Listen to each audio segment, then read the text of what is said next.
Welcome to all. എല്ലാവർക്കും secret പേസിലേക്ക് സ്വാഗതം. അപ്പൊ സെക്രട്ടേറിയറ്റ് ഓഫീസ് അറ്റൻഡിന്റെ എക്സാം വരുന്നുണ്ട് അല്ലെ? അപ്പൊ അതിനുള്ള പ്രിപ്പറേഷൻസ് ഒക്കെ കഴിഞ്ഞോ? അപ്പൊ നമുക്കൊരു മോഡൽ പേപ്പർ ചെയ്ത് നോക്കിയാലോ? നമ്മൾ കഴിഞ്ഞ ക്ലാസ്സിൽ സിവിൽ എക്സൈസ് ഓഫീസറിന്റെ ഒരു മോഡൽ പേപ്പർ ചെയ്തിട്ടുണ്ടായിരുന്നു. അപ്പൊ ക്ലാസ്സിൽ കാണാത്തവരുണ്ടെങ്കിൽ പോയി കാണാം കേട്ടോ. അതുപോലെ തന്നെ നമുക്ക് ഇന്ന് നോക്കാൻ പോകുന്ന മാതൃകാ പരീക്ഷയാണ്, മോഡൽ പേപ്പർ ആണ്. സെക്രട്ടേറിയറ്റ് ഓഫീസ് അറ്റൻഡുമായിട്ട് ബന്ധപ്പെട്ട് നമുക്ക് ഇതിൽ നിന്നും കുറെ ക്വസ്റ്റ്യൻസ് നമുക്ക് പ്രതീക്ഷിക്കാവുന്നതാണ് കേട്ടോ. അപ്പൊ നമുക്ക് നോക്കാം. അതിനു മുമ്പായിട്ട് നമ്മുടെ ചാനൽ ഇഷ്ടമാണ്, ക്ലാസ്സുകൾ ഇഷ്ടമാണെന്നുണ്ടെങ്കിൽ സബ്സ്ക്രൈബ് ചെയ്യുക, സപ്പോർട്ട് ലൈക്ക് ചെയ്യുക, കമന്റ് ചെയ്യുക. നമ്മുടെ ഈ ചാനലിൽ പുതിയ SCRT ക്ലാസ്സുകൾ ചെയ്തിട്ടുണ്ട്. പ്രീവിയസ് ക്വസ്റ്റ്യൻ ആൻസേഴ്സും അതുമായി ബന്ധപ്പെട്ട SCRT പഠനങ്ങളൊക്കെ ചെയ്തിട്ടുണ്ട്. ക്ലാസ്സുകൾ കാണാം കേട്ടോ. അപ്പൊ നമുക്ക് നോക്കാം. ഫസ്റ്റ് ക്വസ്റ്റ്യൻ എന്താണ്? 1857 കലാപത്തിൽ ഛോട്ടാ നാഗ്പൂരിലെ സിംഗ്ബത്തിലെ ഗോത്രവർഗക്കാരുടെ വിപ്ലവ നേതാവ് ആരായിരുന്നു? 1857 കലാപമാണ് ഒന്നാം സ്വാതന്ത്ര്യ സമരം എന്ന് പറയുന്നത് അല്ലേ? അപ്പൊ ഛോട്ടാ നാഗ്പൂരിലെ സിംഗ്ബത്തിലെ ഗോത്രവർഗക്കാരുടെ വിപ്ലവ നേതാവ് ആരായിരുന്നാണ് ചോദിച്ചിരിക്കുന്നത്. ആരാണ്? ഗോനു ആണ്. ഗോനാണ്ടോ. Next question. ഛോട്ടാ നാഗ്പൂരിൽ ഗോനാണ് പഠിച്ചു വെക്കുക. അത് കുറച്ച് ഡീറ്റെയിൽ ആയിട്ട് ചോദിച്ചു എന്ന് മാത്രം. എന്താണ് ചോദിച്ചിരിക്കുന്നത്? സിംഗ്ബത്തിലെ ഗോത്രവർഗക്കാരുടെ വിപ്ലവ നേതാവെന്ന് പറഞ്ഞ് ചോദിച്ചു എന്ന് മാത്രം. Next question. 1775 രണ്ടാമത്തെ അമേരിക്കൻ കോണ്ടിനെന്റൽ കോൺഗ്രസ് നടന്നത് എവിടെയാണ്? നമുക്ക് ഈ ഒരു ക്വസ്റ്റ്യൻ റിപ്പീറ്റഡ് ആണല്ലേ? നമ്മൾ പ്രീവിയസ് ക്വസ്റ്റ്യൻ ആൻസേഴ്സ് ചെയ്യുമ്പോൾ നമുക്ക് അത് ചെയ്യുമ്പോൾ ഉള്ള ഒരു ഉപകാരം എന്ന് പറയുന്നത് ഇതാണ്. നമുക്ക് ഇങ്ങനെ ഓരോ ക്വസ്റ്റ്യൻസ് നമുക്ക് റിപ്പീറ്റഡ് ആയിട്ട് വരുന്നത് എവിടുന്നാണ് നമുക്ക് പഠിക്കാനായിട്ട് പറ്റും. അപ്പൊ ഈ ഒരു ക്വസ്റ്റ്യൻ നോക്കിയാൽ റിപ്പീറ്റഡ് ആണല്ലേ? 1775 രണ്ടാമത്തെ അമേരിക്കൻ കോണ്ടിനെന്റൽ കോൺഗ്രസ് നടന്നത് എവിടെയാണ്? ഫിലാഡൽഫിയ അല്ലെ? ഫിലാഡൽഫിയയിലാണ്. നെക്സ്റ്റ് ക്വസ്റ്റ്യൻ നോക്കാം. രാജാറാം മോഹൻ റോയുമായി ബന്ധപ്പെട്ട വിശേഷണങ്ങളിൽ തെറ്റായത് തെരഞ്ഞെടുക്കുക. രാജാറാം മോഹൻ റോയുമായിട്ട് ബന്ധപ്പെട്ടിട്ടുള്ള ഇതാണ് ചോദിച്ചിരിക്കുന്നത്. ഓക്കെ, നമുക്ക് തെറ്റായത് തെരഞ്ഞെടുക്കുക എന്നാണ് ചോദിച്ചിരിക്കുന്നത് അല്ലെ? ഇന്ത്യൻ നവോത്ഥാനത്തിന്റെ പിതാവ് എന്നറിയപ്പെടുന്ന ആരാണ്? രാജാറാം മോഹൻ റോയ് ആണല്ലോ. ഇന്ത്യൻ നവോത്ഥാനത്തിന്റെ പിതാവ് എന്നറിയപ്പെടുന്ന ആരാണ്? രാജാറാം മോഹൻ റോയ് ആണ്. ഈ രാജാറാം മോഹൻ റോയിനെ കുറിച്ച് കുറെ ക്വസ്റ്റ്യൻസ് നമ്മൾ കണ്ടിട്ടുണ്ട്. പ്രീവിയസ് ക്വസ്റ്റ്യൻ ആൻസേഴ്സ് ഡിസ്കസ് ചെയ്തപ്പോൾ കണ്ടിട്ടുള്ളതാണ്. അപ്പൊ ആളെ കുറിച്ച് ഡീറ്റെയിൽ ആയിട്ട് പഠിച്ചു വെക്കാട്ടോ. ഇന്ത്യൻ നവോത്ഥാനത്തിന്റെ പിതാവ് എന്നറിയപ്പെടുന്നത് രാജാറാം മോഹൻ റോയ് ആണ്. അതുപോലെ തന്നെ ആധുനിക ഇന്ത്യയിലെ സാമൂഹിക പരിഷ്കരണ പ്രസ്ഥാനങ്ങളുടെ പ്രഭാത നക്ഷത്രം അല്ലെ? പ്രഭാത നക്ഷത്രം എന്നറിയപ്പെടുന്ന ആരാണ്? രാജാറാം മോഹൻ റോയ് ആണ്. ആധുനിക ഇന്ത്യയിലെ സാമൂഹിക പരിഷ്കരണ പ്രസ്ഥാനങ്ങളുടെ പ്രഭാത നക്ഷത്രം എന്നറിയപ്പെടുന്ന ആരാണ്? രാജാറാം മോഹൻ റോയ് ആണ്. ആധുനിക ഇന്ത്യയിലെ ആദ്യത്തെ മനുഷ്യൻ എന്നറിയപ്പെടുന്ന ആരാണ്? ആധുനിക ഇന്ത്യയിലെ ആദ്യത്തെ മനുഷ്യൻ എന്നറിയപ്പെടുന്നത് രാജാറാം മോഹൻ റോയ് ആണ്. ആധുനിക ഇന്ത്യയിലെ ആദ്യത്തെ മനുഷ്യൻ എന്നറിയപ്പെടുന്നത്. അപ്പൊ ഇതിൽ പറയുന്നത് എല്ലാം ശരിയാണ് കേട്ടോ. എന്താണ്? ഇന്ത്യൻ നവോത്ഥാനത്തിന്റെ പിതാവ് എന്നറിയപ്പെടുന്നു. ആധുനിക ഇന്ത്യയിലെ സാമൂഹിക പരിഷ്കരണ പ്രസ്ഥാനങ്ങളുടെ പ്രഭാത നക്ഷത്രം എന്നറിയപ്പെടുന്നു. ആധുനിക ഇന്ത്യയിലെ ആദ്യത്തെ മനുഷ്യൻ എന്നറിയപ്പെടുന്ന ആരാണ്? രാജാറാം മോഹൻ റോയ് ആണ്. നെക്സ്റ്റ് ക്വസ്റ്റ്യൻ നോക്കാം. നാട്ടുരാജ്യ സംയോജനവുമായി ബന്ധപ്പെട്ട ശരിയായ പ്രസ്താവനകൾ തിരഞ്ഞെടുക്കുക. ആകെ 652 നാട്ടുരാജ്യങ്ങളാണ് ഉണ്ടായിരുന്നത്. നാട്ടുരാജ്യ സംയോജനത്തിന്റെ ചുമതല സർദാർ വല്ലഭായ് പട്ടേലിനായിരുന്നു. കേന്ദ്രമന്ത്രിസഭയിലെ സംസ്ഥാനങ്ങളുമായി ബന്ധപ്പെട്ട വകുപ്പിന്റെ ചുമതല സർദാർ വല്ലഭായ് പട്ടേലിനായിരുന്നു. State department secretary VP Menon ആയിരുന്നു എന്ന് പറയുന്നുണ്ട്. ശരിയായത് ഏതാണ്? ഇതിലേതാണ് ശരി വരുന്നത് നോക്കി നോക്കിയേ. 652 നാട്ടുരാജ്യങ്ങൾ ഉണ്ടെന്ന് പറയുന്നത് തെറ്റാണ്. നാട്ടുരാജ്യ സംയോജനത്തിന്റെ ചുമതല ആർക്കായിരുന്നു? സർദാർ വല്ലഭായ് പട്ടേലിനായിരുന്നല്ലോ. ശരിയാണല്ലോ അല്ലെ? അതിനുശേഷമാണ് അത് VP മേനോനെ സ്റ്റേറ്റ് ഡിപ്പാർട്ട്മെന്റ് ചുമതല ഏൽപ്പിക്കുന്നത് അല്ലെ? കേന്ദ്രമന്ത്രിസഭയിലെ സംസ്ഥാനങ്ങളുമായി ബന്ധപ്പെട്ട വകുപ്പിന്റെ ചുമതല സർദാർ വല്ലഭായ് പട്ടേലിനായിരുന്നു. അതും ശരിയാണ്. സ്റ്റേറ്റ് ഡിപ്പാർട്ട്മെന്റിന്റെ സെക്രട്ടറി ആരായിരുന്നു? VP മേനോനായിരുന്നു. അതും ശരിയാണ്. അപ്പൊ 2, 3, 4 ശരി വരുന്നത്. നെക്സ്റ്റ് ക്വസ്റ്റ്യൻ നോക്കാം. ശരിയായവ തെരഞ്ഞെടുക്കുക. തിരുവിതാംകൂറിൽ കമ്മ്യൂണിസ്റ്റ് പാർട്ടിയുടെ മുൻഗാമിയായിരുന്നത് യൂത്ത് ലീഗ് ആണെന്ന് പറയുന്നുണ്ട്. ശരിയാണോ? തിരുവിതാംകൂറിൽ കമ്മ്യൂണിസ്റ്റ് പാർട്ടിയുടെ മുൻഗാമിയായിരുന്ന ആരാണ്? യൂത്ത് ലീഗ് ആണ്. അത് ശരിയാണ് കേട്ടോ. ഇത് പഠിച്ചേക്കുക. ശരിയായത് മാത്രം പഠിച്ചേക്കുക. തിരുവിതാംകൂറിൽ കമ്മ്യൂണിസ്റ്റ് പാർട്ടിയുടെ മുൻഗാമിയായിരുന്ന ആരാണ്? യൂത്ത് ലീഗ് ആണ്. നെക്സ്റ്റ് എന്നാണ് പറയുന്നത്. ട്രാവൻകൂർ ഡിഫൻസ് കമ്മിറ്റിയുടെ ജനറൽ സെക്രട്ടറി ആയിരുന്ന വ്യക്തി എന്ന് പറയുന്നത് C കേശവൻ ആണെന്നാണ് പറഞ്ഞിരിക്കുന്നത്. ശരിയായ ആൻസർ ആരാണ്? MM ചെറിയാനാണ് കേട്ടോ. MM ചെറിയാനാണ് ട്രാവൻകൂർ ഡിഫൻസ് കമ്മിറ്റിയുടെ ജനറൽ സെക്രട്ടറി ആയിരുന്ന വ്യക്തി എന്ന് പറയുന്നത്. നമുക്ക് കഴിഞ്ഞ ഒരു ക്വസ്റ്റ്യൻ പേപ്പർ ഡിസ്കസ് ചെയ്തപ്പോൾ കണ്ട ക്വസ്റ്റ്യൻ ആണ്. Next question. 1961 അമരാവതി സത്യാഗ്രഹത്തിന് നേതൃത്വം നൽകിയ വ്യക്തി C കൃഷ്ണൻ ആണെന്നാണ് ഇവിടെ പറഞ്ഞിരിക്കുന്നത്. ആരാണ് ശരിയായത്? ആരാണ്? AKG ആണ്. AKG ആണ് 1961 അമരാവതി സത്യാഗ്രഹത്തിന് നേതൃത്വം നൽകിയ വ്യക്തി. ആരാണ്? AKG ആണ്. നെക്സ്റ്റ് ക്വസ്റ്റ്യൻ എന്താണ്? കുട്ടംകുളം സത്യാഗ്രഹം നടന്ന ജില്ല ഏതാണ് അല്ലെ? കുട്ടംകുളം സത്യാഗ്രഹം നടന്ന എവിടെയാണ്? ഇരിങ്ങാലക്കുട കേട്ടോ, ഇരിങ്ങാലക്കുടയിലാണ് കുട്ടംകുളം സത്യാഗ്രഹം നടന്ന. എവിടെയാണ് ഇരിങ്ങാലക്കുട? എവിടെയാണ്? തൃശ്ശൂരാണ് അല്ലെ. അപ്പൊ ഇതാണ് ശരിയായിട്ട് വരുന്നത്. നമുക്ക് ശരിയായതെന്ന് പറയുന്നത് തിരുവിതാംകൂറിൽ കമ്മ്യൂണിസ്റ്റ് പാർട്ടി മുൻഗാമി യൂത്ത് ലീഗ് ആണെന്നാണ്. അതുപോലെ തന്നെ ട്രാവൻകൂർ ഡിഫൻസ് കമ്മിറ്റിയുടെ ജനറൽ സെക്രട്ടറി ആരായിരുന്നു പറഞ്ഞു? എം ചെറിയാൻ പറഞ്ഞു. 1961 അമരാവതി സത്യാഗ്രഹത്തിന് നേതൃത്വം നൽകിയ വ്യക്തി ആരാണ്? AKG ആണ്. കുട്ടംകുളം സത്യാഗ്രഹം നടന്നത് എവിടെയാണ്? തൃശ്ശൂരാണ്, ഇരിങ്ങാലക്കുടയിലാണ്. നെക്സ്റ്റ് ക്വസ്റ്റ്യൻ, താഴെ പറയുന്നവയിൽ കാറ്റിന്റെ വേഗവും ദിശയും ആശ്രയിച്ചിരിക്കുന്ന ഘടകങ്ങളിൽ ഉൾപ്പെടാത്തത് ഏതാണ്? കാറ്റിന്റെ വേഗവും ദിശയും ആശ്രയിച്ചിരിക്കുന്ന ഘടകങ്ങളിൽ ഉൾപ്പെടാത്തത് ഏതാണ്? നോക്കിയേ, മർദ്ദച്ചെരിവ്, കോറിയോലിസിസ് പ്രഭാവം, ഘർഷണം എന്നിവയൊക്കെ എന്താണ്? കാറ്റിന്റെ വേഗവും ദിശയുമായി ബന്ധപ്പെട്ടാണ് അല്ലെ. മർദ്ദച്ചെരിവ്, കോറിയാലിസ് പ്രഭാവം, ഘർഷണം എന്നിവയൊക്കെ. അപ്പൊ നമ്മുടെ SCRT ചാപ്റ്ററിൽ നമ്മൾ ഡീറ്റെയിൽ ആയിട്ട് പറഞ്ഞിട്ടുണ്ടായിരുന്നതാണ്. അപ്പൊ ഇതിൽ ആൻസർ വരുന്നത് എന്താണ്? ഇവയൊന്നുമല്ല എന്നാണ്. കാരണം ഇതൊക്കെ എന്താണ്? ആശ്രയിച്ചിരിക്കുന്നതാണ് അല്ലെ. കാറ്റിന്റെ വേഗവും ദിശയും ആശ്രയിച്ചിരിക്കുന്ന ഘടകങ്ങളാണ്. മർദ്ദച്ചെരിവ്, കോറിയാലിസിസ് പ്രഭാവം, ഘർഷണം. Next question, A nation in making എന്ന പുസ്തകം എഴുതിയത് ആരാണ്? എ നേഷൻ ഇൻ മേക്കിംഗ് എന്ന പുസ്തകം എഴുതിയത് ആരാണ്? SN ബാനർജി. SN ബാനർജിയുടേതാണ് എ നേഷൻ ഇൻ മേക്കിംഗ് എന്ന് പറയുന്ന പുസ്തകം. ആരാണ് എഴുതിയത്? SN ബാനർജി. നെക്സ്റ്റ് ക്വസ്റ്റ്യൻ, തന്നിരിക്കുന്ന പ്രസ്താവനകളിൽ നിന്നും ശരിയായവ തിരഞ്ഞെടുക്കുക. കേരളത്തിൽ നെല്ലുൽപാദനക്ഷമതയിൽ ഒന്നാമത് നിൽക്കുന്ന ജില്ല എന്ന് പറയുന്നത് പാലക്കാട് എന്ന് പറയുന്നത്. അത് തെറ്റാണ്. തൃശ്ശൂരിലെ വെള്ളാനിക്കരയിലാണ് plan propagation and nursery management unit സ്ഥിതി ചെയ്യുന്നതെന്ന് പറയുന്നത്. ശരിയാണല്ലോ, ശരിയാണ്. കൊല്ലത്താണ് Kerala state cashew workers apex industrial cooperative society limited സ്ഥിതി ചെയ്യുന്നുണ്ട് എന്ന് പറയുന്നതും ശരിയാണ്. അപ്പൊ തൃശ്ശൂരിലെ വെള്ളാനിക്കരയിലാണ് plan propagation and nursery management unit സ്ഥിതി ചെയ്യുന്നത്. അതുപോലെ കൊല്ലത്താണ് Kerala state cashew workers apex industrial cooperative society limited സ്ഥിതി ചെയ്യുന്നത്. എവിടെയാണ് നമ്മൾ പറയുന്നത്? കൊല്ലത്താണ്. അപ്പൊ 1 തെറ്റാണ്, 2, 3 ശരി വരുന്നത്. നെക്സ്റ്റ് ക്വസ്റ്റ്യൻ, കേരളത്തിലെ ലാറ്ററൈറ്റ് മണ്ണിൽ പ്രധാനമായും കൃഷി ചെയ്യാത്ത വിള ഇതിൽ ഏതാണ്? ഓപ്ഷൻസ് ഏതൊക്കെയാണ്? നിലക്കടല, കാപ്പി, കുരുമുളക്, കശുവണ്ടി ഒക്കെ തന്നിട്ടുണ്ട്. ലാറ്ററൈറ്റ് മണ്ണിൽ പ്രധാനമായും കൃഷി ചെയ്യാത്ത വിളയാണ് ചോദിച്ചിരിക്കുന്നത്. നിലക്കടലയാണ്. ലാറ്ററൈറ്റ് മണ്ണിൽ കൃഷി ചെയ്യുന്ന വിളകൾ ഏതൊക്കെയാണ്? കാപ്പി, കുരുമുളക്, കശുവണ്ടി ഒക്കെ എന്താണ്? ലാറ്ററൈറ്റ് മണ്ണിൽ പ്രധാനമായിട്ടും കൃഷി ചെയ്യുന്ന വിളകളാണ്. നെക്സ്റ്റ് ക്വസ്റ്റ്യൻ, വൻകരകളുടെയും സമുദ്രങ്ങളുടെയും പരിണാമത്തെ സംബന്ധിച്ച ഏറ്റവും ആധുനിക സങ്കല്പ സിദ്ധാന്തം ഏതാണ്? വൻകരകളുടെയും സമുദ്രങ്ങളുടെയും പരിണാമത്തെ സംബന്ധിച്ച സിദ്ധാന്തമാണ് ചോദിച്ചിരിക്കുന്നത്. തന്നിരിക്കുന്നതിൽ ഏതാണ്? ഫലകചലന സിദ്ധാന്തം. ഫലകചലന സിദ്ധാന്തമാണ് വൻകരകളുടെയും സമുദ്രങ്ങളുടെയും പരിണാമത്തെ സംബന്ധിച്ച ഏറ്റവും ആധുനിക സങ്കല്പ സിദ്ധാന്തം എന്ന് പറയുന്നത്.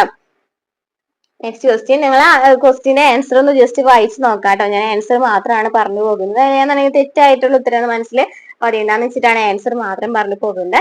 അപ്പൊ നമ്മൾ ഇങ്ങനെ ക്വസ്റ്റ്യൻ പറയുന്നതിനൊപ്പം തന്നെ ആൻസേഴ്സ് ഒന്ന് പോസ്റ്റ് ചെയ്തിട്ട് ഒന്ന് നോക്കി നോക്കാം. ഓപ്ഷൻസ് നോക്കാം, എന്നിട്ട് ആൻസർ കേൾക്കാം കേട്ടോ. നെക്സ്റ്റ് ക്വസ്റ്റ്യൻ, നീതി ആയോഗ് സുസ്ഥിര വികസന സൂചിക 2023-24 കേരളത്തോടൊപ്പം 1-ാം സ്ഥാനം പങ്കിട്ട സംസ്ഥാനം ഏതാണ്? 2023-24 ചോദിച്ചിരിക്കുന്നത്. നീതി ആയോഗ് സുസ്ഥിര വികസന സൂചികയുടെയാണ് ചോദിച്ചിരിക്കുന്നത് അല്ലെ. ഏതാണ്? ഉത്തരാഖണ്ഡാണ്. നീതി ആയോഗ് സുസ്ഥിര വികസന സൂചിക 2023-24 കേരളത്തോടൊപ്പം 1-ാം സ്ഥാനം പങ്കിട്ട ഏത് സംസ്ഥാനമാണ്? ഉത്തരാഖണ്ഡാണ്. നെക്സ്റ്റ് ക്വസ്റ്റ്യൻ, കോഡ് രാജ്യങ്ങളുടെ സംയുക്ത നാവികാഭ്യാസം ഏതാണ്? കോഡ് രാജ്യങ്ങളുടെ സംയുക്ത നാവികാഭ്യാസം ഏതാണ്? മലബാർ എക്സസൈസ് കേട്ടോ. മലബാർ എക്സസൈസ് ആണ് കോഡ് രാജ്യങ്ങളുടെ സംയുക്ത നാവികാഭ്യാസം. നെക്സ്റ്റ് ക്വസ്റ്റ്യൻ, ഭക്ഷ്യസുരക്ഷാ വകുപ്പിൽ വിവിധ പേരുകളിൽ അറിയപ്പെടുന്ന ഓപ്പറേഷനുകൾക്കെല്ലാം കൂടി പൊതുവായി നൽകിയ പേരെന്താണ്? ഭക്ഷ്യസുരക്ഷാ വകുപ്പിൽ വിവിധ പേരുകളിൽ അറിയപ്പെടുന്ന ഓപ്പറേഷനുകൾക്കെല്ലാം കൂടിയിട്ട് പൊതുവായിട്ട് നൽകിയ പേര് എന്താണ്? ഓപ്പറേഷൻ ലൈഫ് എന്നാണ്. നെക്സ്റ്റ് ക്വസ്റ്റ്യൻ, ചരക്കുകളിലും സേവനങ്ങളിലും നടക്കുന്ന വ്യാപാരത്തിന്റെ മൂല്യവ്യത്യാസവും കൈമാറ്റ അടവും ചേരുന്നത് എന്നാണ് ചോദിച്ചിരിക്കുന്നത്. ചരക്കുകളിലും സേവനങ്ങളിലും നടക്കുന്ന വ്യാപാരത്തിന്റെ മൂല്യവ്യത്യാസവും കൈമാറ്റ അടവും ചേരുന്നത് എന്താണ്? തന്നിരിക്കുന്നതിൽ എന്താണ് വരുന്നത്? കറന്റ് അക്കൗണ്ട് കേട്ടോ, കറന്റ് അക്കൗണ്ട്. നെക്സ്റ്റ് ക്വസ്റ്റ്യൻ, ഉൽപാദന ഘടകങ്ങളിൽ നിഷ്ക്രിയമായത് ഏതാണ്? നിഷ്ക്രിയമായത് തന്നിരിക്കുന്നതിൽ ഏതാണ്? സ്ഥലവും മൂലധനവും. ഉൽപാദന ഘടകങ്ങളിൽ നിഷ്ക്രിയമായത് ഏതാണ്? സ്ഥലവും മൂലധനവും. നെക്സ്റ്റ് ക്വസ്റ്റ്യൻ നോക്കാം. NREP, RLEP എന്നിവ ലയിപ്പിച്ച് JRY നടപ്പിലാക്കിയത് ഏത് പഞ്ചവത്സര പദ്ധതി കാലത്താണ്? NREPയും RLEGPയും എന്നിവ ലയിപ്പിച്ചിട്ട് JRY എന്ന് പറയുന്ന നടപ്പിലാക്കിയത് ഏത് പഞ്ചവത്സര പദ്ധതി കാലത്താണ്? ഏഴാം പഞ്ചവത്സര പദ്ധതി. നെക്സ്റ്റ് ക്വസ്റ്റ്യൻ നോക്കാം. സെൻട്രൽ സ്റ്റാറ്റിസ്റ്റിക് ഓഫീസിന്റെ ആസ്ഥാനം ഏതാണ്? സെൻട്രൽ സ്റ്റാറ്റിസ്റ്റിക്സ് ഓഫീസിന്റെ ആസ്ഥാനം എവിടെയാണ്? ന്യൂഡൽഹിയിലാണ് CSOയുടെ ആസ്ഥാനം എന്ന് പറയുന്നത്. Next question. Reserve Bank of India act പാസ്സാക്കിയ വർഷം ഏതാണ്? റിസർവ് ബാങ്ക് ഓഫ് ഇന്ത്യ എന്ന് പറയുന്ന ആക്ട് പാസ്സാക്കിയ വർഷമാണ് ചോദിച്ചിരിക്കുന്നത്. ഏതാണ്? 1934 മാർച്ച് 6-നാണ്. 1934 മാർച്ച് 6-നാണ് Reserve Bank of India Act പാസ്സായ വർഷം എന്ന് പറയുന്നത്. Next question. ഉപഭോക്തൃ തർക്ക പരിഹാര കമ്മീഷനെ സംബന്ധിച്ച് ശരിയല്ലാത്ത പ്രസ്താവന തിരഞ്ഞെടുക്കുക. നോക്കിയേ. ദേശീയ ഉപഭോക്തൃ തർക്ക പരിഹാര കമ്മീഷൻ രൂപീകരിക്കുന്ന കേന്ദ്ര സർക്കാരാണ് പറയുന്നത്. ശരിയായ പ്രസ്താവനയാണല്ലോ. ദേശീയ ഉപഭോക്തൃ തർക്ക പരിഹാര കമ്മീഷൻ രൂപീകരിക്കുന്നത് കേന്ദ്ര സർക്കാരാണ് പറയുന്നത്. ശരിയായതാണ്. ഇനി സംസ്ഥാന ഉപഭോക്തൃ തർക്ക പരിഹാര കമ്മീഷൻ രൂപീകരിക്കുന്ന ഗവർണർ ആണെന്നാണ് പറഞ്ഞിരിക്കുന്നത്. തെറ്റാണ്. ജില്ലാ ഉപഭോക്തൃ തർക്ക പരിഹാര കമ്മീഷൻ രൂപീകരിക്കുന്ന ജില്ലാ കളക്ടർ ആണെന്നാണ് പറഞ്ഞിരിക്കുന്നത്. അതും തെറ്റാണ്. അതായത് നമ്മൾക്ക് പറയാം ദേശീയ ഉപഭോക്തൃ തർക്ക പരിഹാര കമ്മീഷൻ ആണെങ്കിൽ കേന്ദ്ര സർക്കാരാണ്. അപ്പൊ സംസ്ഥാനത്തിലും ജില്ലയിലും ആരായിരിക്കും? കമന്റ് കേട്ടോ. നെക്സ്റ്റ്. ഉപഭോക്താക്കളുടെ പരാതി പരിഹരിക്കുന്നതിന് വേണ്ടി ജില്ലാ തലത്തിലും സംസ്ഥാന തലത്തിലുമായി ഒരു ത്രിതല എൻഫോഴ്സ്മെന്റ് മെഷീനറി സ്ഥാപിക്കുന്നതിന് ഉപഭോക്തൃ സംരക്ഷണ നിയമം വ്യവസ്ഥ ചെയ്യുന്നുണ്ടെന്ന് പറയുന്നത് ശരിയാണ്. അപ്പൊ ശരിയായത് ഏതാണ്? ശരിയല്ലാത്ത പ്രസ്താവനയാണ് ചോദിച്ചിരിക്കുന്നത്. നാം പറഞ്ഞു 2, 3 ശരിയല്ലാത്ത പ്രസ്താവന എന്ന് പറയുന്നത്. 1, 4 ശരിയായിട്ടുള്ളത്. നെക്സ്റ്റ് ക്വസ്റ്റ്യൻ നോക്കാം. 2019 ഉപഭോക്തൃ സംരക്ഷണ നിയമത്തിന്റെ അധ്യായം 5 പരാമർശിക്കുന്ന വിഷയമാണ് ചോദിച്ചിരിക്കുന്നത്. 2019 ഉപഭോക്തൃ സംരക്ഷണ നിയമത്തിന്റെ അധ്യായം 5 പറയുന്നത് എന്തിനെ കുറിച്ചിട്ടാണ്? മധ്യസ്ഥനെ കുറിച്ച് പറയുന്നതാണ്. Next question. പട്ടികജാതി പട്ടികവർഗ അതിക്രമങ്ങൾ തടയൽ നിയമം 1989 ആകെ അധ്യായങ്ങളുടെ എണ്ണം എത്രയാണ്? പട്ടികജാതി പട്ടികവർഗ അതിക്രമങ്ങൾ തടയൽ നിയമം 1989 അതിലെ ആകെ അധ്യായങ്ങളുടെ എണ്ണം എന്ന് പറയുന്നത് എത്രയാണ്? എത്ര അധ്യായങ്ങളുണ്ട്? 5 അധ്യായങ്ങളുണ്ട്. 5 അധ്യായങ്ങളാണുള്ളത്. നെക്സ്റ്റ് ക്വസ്റ്റ്യൻ നോക്കാം. മനുഷ്യാവകാശ കമ്മീഷനെ തിരഞ്ഞെടുക്കുന്ന കമ്മിറ്റിയിലെ അംഗങ്ങളിൽ ഉൾപ്പെടാത്തത് ആരാണ്? കമ്മിറ്റിയിലെ അംഗങ്ങളിൽ ഉൾപ്പെടാത്തത് മനുഷ്യാവകാശ കമ്മീഷൻ തിരഞ്ഞെടുക്കുന്ന കമ്മിറ്റിയിലെ അംഗങ്ങളിൽ ഉൾപ്പെടാത്തത് തന്നിരിക്കുന്നതിന് ആരാണെന്ന് നമുക്ക് നോക്കാം. രാജ്യസഭാ ഉപാധ്യക്ഷൻ ഉണ്ടായിരിക്കും. കേന്ദ്ര ആഭ്യന്തര മന്ത്രി ഉണ്ടായിരിക്കും. ലോക്സഭാ സ്പീക്കറും ഉണ്ടായിരിക്കും. സുപ്രീം കോടതി ചീഫ് ജസ്റ്റിസ് ഉണ്ടായിരിക്കില്ല. അതാണ് ശരിയായിട്ടുള്ളത് കേട്ടോ. ഉൾപ്പെടാത്തതാണ് ചോദിച്ചിരിക്കുന്നത്. രാജ്യസഭാ ഉപാധ്യക്ഷൻ, കേന്ദ്ര ആഭ്യന്തര മന്ത്രി, ലോക്സഭാ സ്പീക്കർ ഒക്കെ മനുഷ്യാവകാശ കമ്മീഷൻ തിരഞ്ഞെടുക്കുന്ന കമ്മിറ്റിയിലെ അംഗങ്ങളാണ്. നെക്സ്റ്റ് ക്വസ്റ്റ്യൻ നോക്കാം. പ്രസ്താവനകൾ പരിശോധിക്കുക. വനിതാ കമ്മീഷന്റെ ചുമതലകളെ കുറിച്ച് പ്രതിപാദിക്കുന്ന അധ്യായം എത്രയാണ്? 3 എന്ന് പറഞ്ഞിട്ടുണ്ട്. ശരിയാണോ? ശരിയാണല്ലോ അല്ലെ? ശരിയാണ്. കമ്മീഷന്റെ ചുമതലകളെ കുറിച്ച് പരാമർശിക്കുന്ന വകുപ്പ് സെക്ഷൻ 10 എന്ന് പറയുന്നുണ്ട്. അതും ശരിയാണ്. അപ്പൊ വനിതാ കമ്മീഷന്റെ ചുമതലകളെ കുറിച്ച് പ്രതിപാദിക്കുന്ന അധ്യായം 3 ചുമതലകളെ കുറിച്ച് പരാമർശിക്കുന്ന വകുപ്പ് തന്നെ സെക്ഷൻ 10 രണ്ടും ശരിയാണ്. നെക്സ്റ്റ് ക്വസ്റ്റ്യൻ നോക്കാം. താഴെ പറയുന്നവയിൽ വെബ് സെർവറിന് ഉദാഹരണം ഏതാണ്? വെബ് സെർവറിന് ഉദാഹരണം ഏതാണ്? വെബ് സെർവറിനെ നോക്കിയിരിക്കുന്നതിൽ ഏതാണ് വരുന്നത്? അപ്പാഷെ, IIS, അതുപോലെ ടോം കാറ്റ് എന്നിവയ്ക്കെന്നാണ് വെബ് സെർവർ ആണ് കേട്ടോ. അപ്പാഷെ, അതുപോലെ തന്നെ IIS, ടോം കാറ്റ്, അതായത് ഓൾ ഓഫ് ദി അബവ് ആണ് ആൻസർ വരുന്നത്. ഒക്കെ എന്താണ്? വെബ് സെർവർ ആണ് എന്ന് പഠിച്ചിരിക്കാം. Next question. ശരിയായ പ്രസ്താവന കണ്ടെത്തുക. ഇന്ത്യ ആഗോള ഇന്റർനെറ്റ് പൊതു ശൃംഖലയിൽ ചേർന്നത് 1985 ഓഗസ്റ്റ് 15-നാണ്. ശരിയാണോ? തെറ്റാണ്. ഇന്റർനെറ്റിൽ വിവരങ്ങൾ കൈമാറ്റം ചെയ്യുന്നതിനുള്ള അടിസ്ഥാന സ്റ്റാൻഡേർഡ് ആണ് TCP/IP എന്ന് പറയുന്നത്. ശരിയാണ്. അർപ്പാനെറ്റ് പദ്ധതി ആരംഭിച്ചത് 1969 ജനുവരി 2 എന്ന് പറയുന്നുണ്ട്. അതും തെറ്റാണ്. അപ്പൊ നമുക്ക് ഇതിൽ ശരിയായിട്ടുള്ളത് മാത്രമാണ് ചോദിച്ചിരിക്കുന്നത് അല്ലെ? ശരിയായിട്ടുള്ളത് മാത്രമാണ് ചോദിച്ചിരിക്കുന്നത്. 2 മാത്രമാണ് ശരി. ഇന്റർനെറ്റിൽ വിവരങ്ങൾ കൈമാറ്റം ചെയ്യുന്നതിനുള്ള അടിസ്ഥാന സ്റ്റാൻഡേർഡ് എന്ന് പറയുന്നതാണ് TCP/IP ആണ്. Next question. ഒരു പ്രക്രിയ പൂർത്തിയാക്കുന്നതിനും സമർപ്പിക്കുന്നതിനും ഇടയിലുള്ള സമയത്തെ സൂചിപ്പിക്കുന്നത് എന്താണ്? ഒരു പ്രക്രിയ പൂർത്തിയാക്കുക, സമർപ്പിക്കുക, അതിനിടയിൽ ഒരു സമയമുണ്ട്. ആ സമയത്തെ സൂചിപ്പിക്കുന്ന എന്താണെന്നാണ് ചോദിച്ചിരിക്കുന്നത്. ഏതാണ്? ടേൺ അറൌണ്ട് ടൈം കേട്ടോ. ടേൺ അറൌണ്ട് ടൈം എന്ന് പറയുന്നതാണ് ഒരു പ്രക്രിയ പൂർത്തിയാക്കുന്നതിനും സമർപ്പിക്കുന്നതിനും ഇടയിലുള്ള സമയത്തെ സൂചിപ്പിക്കുന്ന സമയം എന്ന് പറയുന്നത്. നെക്സ്റ്റ് ക്വസ്റ്റ്യൻ നോക്കാം. കല്യാണമൽ പുണർക്കോട്ട് സ്വരൂപം എന്നീ നോവലുകൾ എഴുതിയതാരാണ്? കല്യാണമൽ, പുണർക്കോട്ട് സ്വരൂപം എന്നീ നോവലുകൾ എഴുതിയത് ആരാണ്? Sardar K M Panikkar. Sardar K M പണിക്കറിന്റെ നോവലുകളാണ് കല്യാണമൽ, അതുപോലെ തന്നെ പുണർക്കോട്ട് സ്വരൂപം എന്ന് പറയുന്നത്. നെക്സ്റ്റ് ക്വസ്റ്റ്യൻ നോക്കാം. അഴകൻ, പൂവാലി എന്നിവർ ഏത് കൃതിയിലെ കഥാപാത്രമാണ്? അഴകൻ, പൂവാലി എന്നിവർ ഏത് കൃതിയിലെ കഥാപാത്രമാണ്? ഏത് കൃതിയിലെയാണ്? രണ്ട് മത്സ്യങ്ങൾ. നെക്സ്റ്റ് ക്വസ്റ്റ്യൻ നോക്കാം. പ്രഥമ രാജ്യാന്തര ചെസ് ഫെസ്റ്റിവലിന്റെ വേദി ഏതാണ്? പ്രഥമ രാജ്യാന്തര ചെസ് ഫെസ്റ്റിവലിന്റെ വേദി ഏതാണെന്നാണ് ചോദിച്ചിരിക്കുന്നത്. ഏതാണ് വരുന്നത്? തിരുവനന്തപുരമാണ്. തിരുവനന്തപുരമാണ് പ്രഥമ രാജ്യാന്തര ചെസ് ഫെസ്റ്റിവലിന്റെ വേദി എന്ന് പറയുന്നത്. Next question. ന്യായവിലയ്ക്ക് ഗുണമേന്മയുള്ള മത്സ്യ വിഭവങ്ങൾ ലഭ്യമാക്കുന്നതിനായി ഫിഷറീസ് വകുപ്പിന്റെ സഹായത്തോടെ മത്സ്യഫെഡ് ആരംഭിച്ച കേരള സീ ഫുഡ് കഫേ പ്രവർത്തനം തുടങ്ങിയ സ്ഥലം ഏതാണ്? ന്യായവിലയ്ക്ക് ഗുണമേന്മയുള്ള മത്സ്യ വിഭവങ്ങൾ ലഭ്യമാക്കുന്നതിനായി ഫിഷറീസ് വകുപ്പിന്റെ സഹായത്തോടെ മത്സ്യഫെഡ് ആരംഭിച്ച കേരള സീ ഫുഡ് കഫേ പ്രവർത്തനം തുടങ്ങിയ സ്ഥലം ഏതാണ്? ആഴാകുളം. എന്താണ്? ആഴാകുളം. Next question. മലയാള സിനിമയുടെ ഒരു കാലത്തിന്റെ അനുഭവങ്ങളെ കുറിച്ച് കാഴ്ചയുടെ തന്മാത്രകൾ എന്ന പുസ്തകം എഴുതിയ ചലച്ചിത്ര സംവിധായകൻ ആരാണ്? കാഴ്ചയുടെ തന്മാത്രകൾ എന്ന പുസ്തകം എഴുതിയ ചലച്ചിത്ര സംവിധായകൻ ആരാണ്? ബ്ലസ്സിയാണ് കാഴ്ചയുടെ തന്മാത്രം എന്ന് പറയുന്ന പുസ്തകം എഴുതിയ ആരാണ്? ബ്ലസ്സിയാണ്. Next question. ശരിയായ പ്രസ്താവന തിരഞ്ഞെടുക്കുക. ശുദ്ധ സൾഫ്യൂരിക് ആസിഡ് 50% വീര്യമുള്ള ആസിഡാണ്. സൾഫ്യൂരിക് ആസിഡ് ആണ് സമ്പർക്ക പ്രക്രിയയിൽ ഉൽപ്രേരകമായി ഉപയോഗിക്കുന്നത്. ഫ്ലൂറോ ആന്റിമണിക് ആസിഡ് ആണ് ഏറ്റവും വീര്യം കൂടിയ ആസിഡായി കണക്കാക്കുന്നത്.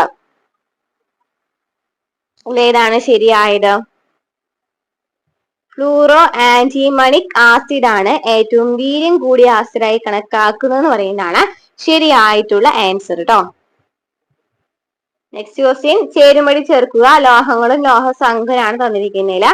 ഡ്യൂറാലുമിൻ എന്ന് പറയുന്നത് ഏതൊക്കെയാണ് ലോഹങ്ങൾ? ഏതൊക്കെയാണ് ഡ്യൂറാലുമിൻ എന്ന് പറയുന്നതിന്റെ ലോഹസങ്കരം? ഏതൊക്കെയാണ് ഡ്യൂറാലുമിൻ? ഏതാണ്? ചെമ്പ്, അലുമിനിയം, മഗ്നീഷ്യം, മാംഗനീസ്. ചെമ്പ്, അലുമിനിയം, മഗ്നീഷ്യം, മാംഗനീസ് എന്ന് പറയുന്നതാണ് ഡ്യൂറാലുമിൻ എന്ന് പറയുന്നത്. ചെമ്പ്, aluminium, magnesium, manganese. Next type metal. Type metal ഏതിനെയാണ്? ടൈപ്പ് മെറ്റൽ എന്ന് പറയുന്നത് ഏതാണ്? വരുന്നത് ടൈപ്പ് മെറ്റൽ എന്ന് പറയുന്നതാണ് tin, lead, antimony. Tin, lead, antimony കേട്ടോ. ടിൻ, ലെഡ്, ആന്റിമണി എന്ന് പറയുന്നത് എന്താണ്? ടൈപ്പ് മെറ്റൽ എന്ന് അറിയപ്പെടുന്നതാണ് ടിൻ, ലെഡ്, ആന്റിമണി. മെഗ്നാലിയത്തിന്റെ ഏതാ വരുന്നത്? മെഗ്നാലിയത്തിന് ഏതാണ് വരുന്നത്? അലുമിനിയം, മഗ്നീഷ്യം കേട്ടോ. അലുമിനിയം, മഗ്നീഷ്യം ആണ് മെഗ്നാലിയത്തിൽ വരുന്ന പേരിൽ അല്ലെ മെഗ്നീഷ്യം, അലുമിനിയം എന്നുള്ളത്. അതിലുണ്ട് magnalium, aluminium, magnesium. Next field metal. Field metal എന്നറിയപ്പെടുന്ന ഏതാണ്? അപ്പോ bismuth, indium, tin. Field metal എന്നറിയപ്പെടുന്ന എന്താണ്? ബിസ്മത്ത്, ഇൻഡിയം, ടിൻ എന്ന് പറയുന്നത്. അതായത് ഡ്യൂറാലുമിൻ എന്ന് പറയുമ്പോൾ ഏതൊക്കെയാണ്? ചെമ്പ്, aluminium, magnesium, manganese. Type metal ഏതൊക്കെയാണ്? Tin, lead, antimony. ഇനി മെഗ്നാലിയം എന്ന് പറയുന്ന അലുമിനിയം, മഗ്നീഷ്യം. ഫീൽഡ് മെറ്റൽ ഏതൊക്കെയാണ്? Bismuth, indium, tin. Next question. Calcium carbonate വിഘടിച്ച് ഉണ്ടാകുന്ന വാതകം ഏതാണ്? കാൽസ്യം കാർബണേറ്റ് വിഘടിക്കുമ്പോൾ ഉണ്ടാകുന്ന വാതകം ഏതാണ്? Carbon dioxide. Carbon dioxide ആണ് കാൽസ്യം കാർബണേറ്റ് വിഘടിച്ചുണ്ടാകുന്ന വാതകം ഏതാണ്? Carbon dioxide. നെക്സ്റ്റ്. ഏത് സംസ്ഥാനത്തെ നിർമ്മാണത്തിലുള്ള ആദ്യത്തെ റെയിൽവേ സ്റ്റേഷൻ ആണ് റാങ്പോ റെയിൽവേ സ്റ്റേഷൻ എന്ന് പറയുന്നത്? ഏത് സംസ്ഥാനത്തെ നിർമ്മാണത്തിലുള്ള ആദ്യത്തെ റെയിൽവേ സ്റ്റേഷൻ ആണ് റാങ്പോ റെയിൽവേ സ്റ്റേഷൻ എന്ന് പറയുന്നത്? സിക്കിമിലെയാണോ? Next question. 70 കിലോഗ്രാം മാസമുള്ള ഒരാൾ 80 കിലോഗ്രാം മാസമുള്ള ഒരു സ്കൂട്ടർ ഓടിച്ചുകൊണ്ടിരിക്കുകയാണ്. സ്കൂട്ടറിന് 10 മീറ്റർ/സെക്കൻഡ് ആണ് പ്രവേഗമെങ്കിൽ ആകെ ഗതികോർജ്ജം എത്രയാണ്? ആകെ ഗതികോർജ്ജമാണ് ചോദിച്ചിരിക്കുന്നത്. നമുക്കറിയാം ഇക്വേഷൻ എന്താണ്? പൊട്ടൻഷ്യൽ എനർജി ഗതികോർജ്ജം കൈനറ്റിക് എനർജി കാണാനുള്ള ഇക്വേഷൻ എന്താണ്? ഹാഫ് mv² ആണ് അല്ലെ? ഹാഫ് mv² ആണ്. അപ്പൊ അതിൽ നമുക്ക് ഇട്ട് കൊടുക്കുമ്പോൾ എത്രയാണ് ആൻസർ വരുന്നതെന്ന് അറിയണം. എത്രയാണ് വരാം? 70 കിലോഗ്രാം മാസമാണ് 80 കിലോഗ്രാം മാസമുള്ള ഒരു സ്കൂട്ടർ ഓടിച്ചുകൊണ്ടിരിക്കുന്നത് അല്ലെ? അപ്പൊ ഇത് ആൻസർ വരുന്നത് ഏതാണ്? 7.5 കിലോ ജൂൾ ആണ്. 7.5 കിലോ ജൂൾ ആണ്.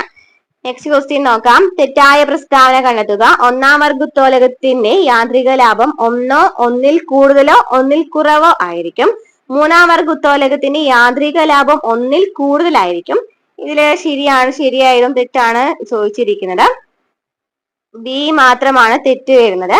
ഒന്നാം വർഗ ഉത്തോലകത്തിന്റെ യാന്ത്രിക ലാഭം ഒന്നോ ഒന്നിൽ കൂടുതലോ ഒന്നിൽ കുറവായിരിക്കും എന്ന് പറയുന്നതാണ് ശരിയായ ആൻസർ എന്ന് പറയുന്നത്.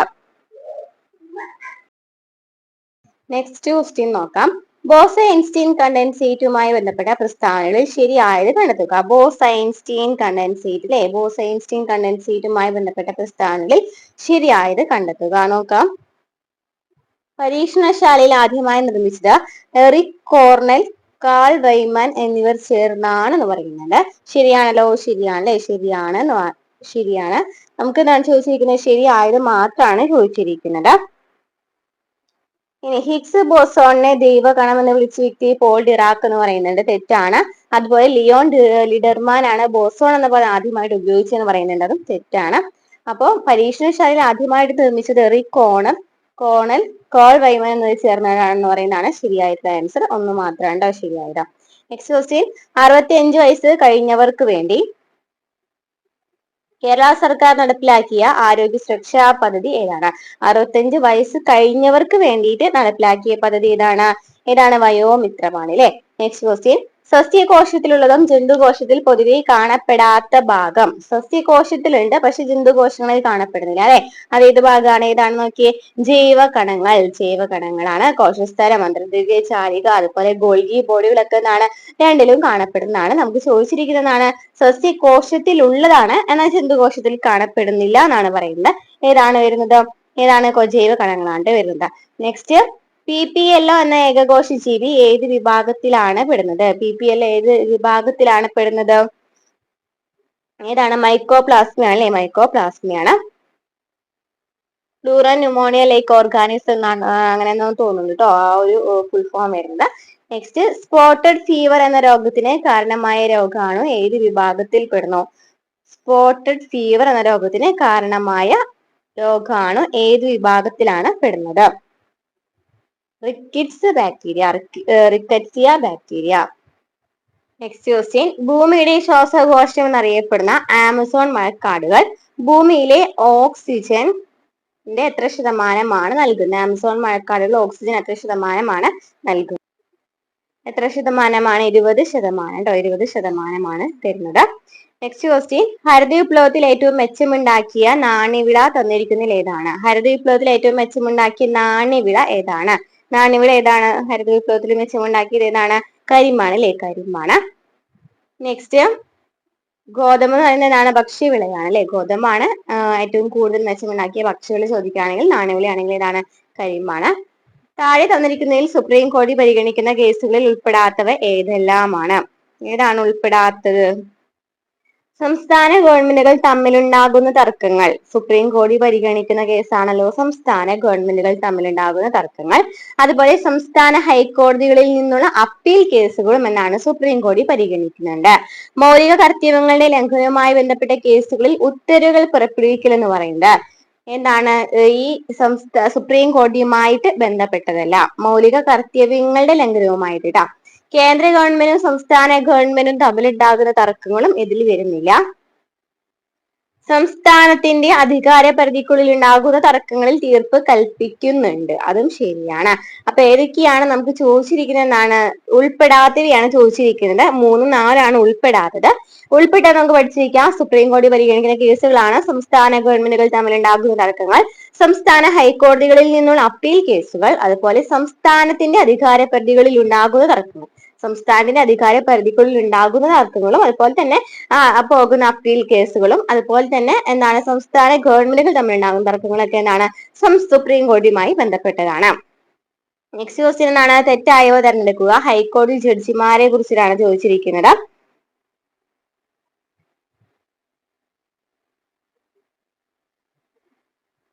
വിരമിച്ച ഹൈക്കോടതി ജഡ്ജിമാരുടെ പെൻഷൻ അതാത് സംസ്ഥാനങ്ങളിലെ കൺസോളിഡേറ്റ് ഫണ്ടിൽ നിന്നും നൽകുന്നു എന്ന് പറയുന്നുണ്ട്. അതാണ് ഇതിൽ തെറ്റ് വരുന്നത് കേട്ടോ. അതിൽ വരുന്ന തെറ്റ് വരുന്ന ഇതാണ്. ഇനി അനുച്ഛേദം 214 ഓരോ സംസ്ഥാനങ്ങൾക്കും ഹൈക്കോടതി ഉണ്ടായിരിക്കണമെന്ന് അനുശാസിക്കുന്നുണ്ട്. 214 ആർട്ടിക്കിൾ 214 ഓരോ സംസ്ഥാനങ്ങൾക്കും ഹൈക്കോടതി വേണം എന്ന് പറയുന്നത്. അഡ്വക്കേറ്റ് ആയി 7 വർഷം പ്രവൃത്തി പരിചയമുള്ളയാളെയാണ് ഗവർണർ ജില്ലാ ജഡ്ജി ആയിട്ട് നിയമിക്കുന്നത്. അതും ശരിയാണ്. അഡ്വക്കേറ്റ് ആയിട്ട് 7 വർഷം പ്രവൃത്തി പരിചയമുള്ള ആളെ മാത്രമാണ് ജഡ്ജി ആയിട്ട് നിയമിക്കുന്നത്. അതുപോലെ തന്നെ അനുച്ഛേദം 214 ഹൈക്കോടതിയോ, എല്ലാ സംസ്ഥാനങ്ങൾക്കും ഹൈക്കോടതി ഉണ്ടായിരിക്കണമെന്ന് പറയുന്നത്. നെക്സ്റ്റ് ക്വസ്റ്റ്യൻ, കോസി ജുഡീഷ്യൽ ബോഡികളുടെ പ്രധാന പ്രവർത്തനങ്ങളിൽ ഉൾപ്പെടാത്തത് ഏതാണ്? കോസി ജുഡീഷ്യൽ ബോഡികളുടെ പ്രധാന പ്രവർത്തനങ്ങളിൽ ഉൾപ്പെടാത്തത് ഏതാണ്? ഏതാ നോക്കാം. ഏതൊക്കെയാണ് പെടുന്നതെന്ന് നോക്കിയൊക്കെ. പരാതി പരിഹാരം, തീരുമാനങ്ങൾ പുറപ്പെടുവിക്കൽ, ഉപരോധം ഏർപ്പെടുത്തൽ എന്നിവയ്ക്ക് എന്താണ് കോസി ജുഡീഷ്യൽ ബോഡികളുടെ പ്രവർത്തനങ്ങളിൽ പ്രധാന പ്രവർത്തനങ്ങളിൽ വരുന്നവയാണ് പരാതി പരിഹാരം, തീരുമാനങ്ങൾ പുറപ്പെടുവിക്കൽ, ഉപരോധം ഏർപ്പെടുത്തൽ എന്ന് പറയുന്നത്. നിയമം നിർമ്മിക്കുക എന്ന് പറയുന്നത് അതുമായിട്ട് ബന്ധപ്പെട്ടതല്ല, അപ്പോഴാണ് പെടാത്തത് കേട്ടോ. നെക്സ്റ്റ് 44-ാം ഭരണഘടനാ ഭേദഗതിയെ കുറിച്ച് താഴെ പറയുന്ന പ്രസ്താവനകൾ പരിശോധിച്ച് ശരിയല്ലാത്തവ കണ്ടെത്തുക. അപ്പൊ 44-ാം ഭേദഗതി 1978-ലാണ് 44-ാം ഭേദഗതി ഉള്ളത് അല്ലെ. അത് നിലവിൽ വന്നത് ചോദിക്കുകയാണെന്നുണ്ടെങ്കിൽ എന്താണ് 48-ാമത്തെ ക്വസ്റ്റ്യൻ. ഓക്കെ, 44-ാം ഭേദഗതി നിലവിൽ വന്നത് 1979-ലാണ് നിലവിൽ വന്നത്. 1978 44-ാം ഭേദഗതിയാണ് നമ്മൾ പഠിച്ചു വെച്ചിരിക്കുന്നത്. എന്നാൽ നിലവിൽ വന്നത് ചോദിക്കുകയാണെന്നുണ്ടെങ്കിൽ 1979-നാണ്, ഏപ്രിൽ 20-നാണ്. 1979 ഏപ്രിൽ 20-നാണ്. ശരിയാണ്. ജനതാ ഗവൺമെന്റ് കാലത്താണ് 44-ാം ഭേദഗതി പാസ്സാക്കിയത് എന്ന് പറയുന്നുണ്ട്. അത് തെറ്റാണ്. ഇതാണ് തെറ്റ് വരുന്നത്. 44-ാം ഭേദഗതി പ്രകാരം ഭരണഘടനയിൽ കൂട്ടിച്ചേർത്ത വകുപ്പ് ഏതാണ്? 300B ആണല്ലോ. 300B ആണ്. 44-ാം ഭേദഗതി പ്രകാരം ഭരണഘടനയിൽ കൂട്ടിച്ചേർത്ത വകുപ്പ് ഏതാണ്? 300B ആണ്. 44-ാം ഭേദഗതി പ്രകാരം ദേശീയ അടിയന്തരാവസ്ഥ പ്രഖ്യാപിക്കുമ്പോൾ അനുച്ഛേദം 368 പ്രകാരം അനുച്ഛേദം 19-ൽ പ്രതിപാദിക്കപ്പെടുന്ന 6 മൗലിക സ്വാതന്ത്ര്യങ്ങൾ നഷ്ടപ്പെടും. 368-ൽ പറയുന്ന എന്താണ്? അടിയന്തരാവസ്ഥ, ദേശീയ അടിയന്തരാവസ്ഥയെ കുറിച്ചിട്ടാണ് പറയുന്നത്. അതായത് ദേശീയ അടിയന്തരാവസ്ഥ സമയത്ത് ആർട്ടിക്കിൾ 19 എന്ന് പറയുന്നത് ക്യാൻസൽ ചെയ്യപ്പെടുന്ന ചോദിക്കാൻ ആർട്ടിക്കിൾ ആണ് എന്ന് പറയുന്ന ആർട്ടിക്കിൾ 368-ൽ പറയുന്നത്. അപ്പോൾ അതും ശരിയാണ് വരുന്നത്. നമുക്ക് തെറ്റ് നമ്മൾ പറഞ്ഞു, ജനതാ ഗവൺമെന്റ് കാലത്ത് എന്ന് പറയുന്നതാണ് തെറ്റ് വരുന്നത്. അപ്പൊ എന്തൊക്കെയാണ് പഠിച്ചിരിക്കുക? 44-ാം ഭേദഗതിയിലെ നിലവിൽ വന്നത് 1979 ഏപ്രിൽ 20-നാണ്. അതുപോലെ തന്നെ 44-ാം ഭേദഗതി പ്രകാരം ഭരണഘടനയിൽ കൂട്ടിച്ചേർത്ത വകുപ്പ് 300B ആണ്. 44-ാം ഭേദഗതി പ്രകാരം ദേശീയ അടിയന്തരാവസ്ഥ പ്രഖ്യാപിക്കുമ്പോൾ അനുച്ഛേദം 368 പ്രകാരം അനുച്ഛേദം 19-ൽ പ്രതിപാദിക്കപ്പെടുന്ന 6 മൗലിക സ്വാതന്ത്ര്യങ്ങൾ നഷ്ടപ്പെടും. നെക്സ്റ്റ് ക്വസ്റ്റ്യൻ, ഇന്ത്യയിലെ തെരഞ്ഞെടുപ്പ് സമ്പ്രദായം ഏത് പേരിലാണ് അറിയപ്പെടുന്നത്? ഇന്ത്യയിലെ തെരഞ്ഞെടുപ്പ് സമ്പ്രദായം ഏത് പേരിലാണ് അറിയപ്പെടുന്നത്? നോക്കിയേ, കേവല ഭൂരിപക്ഷ വ്യവസ്ഥയാണ്. ഇന്ത്യയിലെ തെരഞ്ഞെടുപ്പ് സമ്പ്രദായം ഏതാണ്? കേവല ഭൂരിപക്ഷ വ്യവസ്ഥയാണ്. നെക്സ്റ്റ് ക്വസ്റ്റ്യൻ, ആവിലൊരിക്കലും ഗാനകലവിയിലാറാടുവാൻ എനിക്ക് മട്ടിൽ ഈ വരികളെ രചയിതാവ് ആരാണ്? ആവിലൊരിക്കലും ഗാനകലവിയിലാറാടുവാനെനിക്കിമ്മട്ടിൽ ഈ വരികളുടെ രചയിതാവ് ആരാണ്? അക്കിത്തം. അക്കിത്തമാണ്.